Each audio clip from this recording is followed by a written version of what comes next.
Today I'm going to show you how I prepare a traditional Romanian food that we serve on Christmas. I'm cooking sarmale.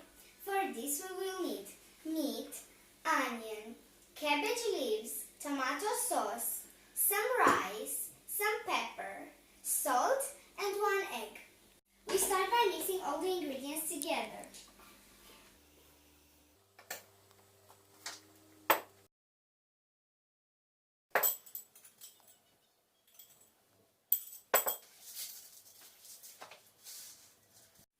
We wrap the mix into cabbage leaves and then we put them in a pot.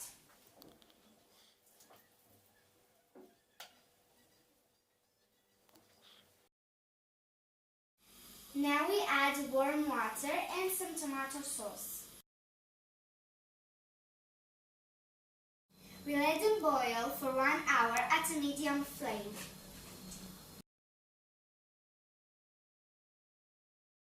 In Romania, we serve them with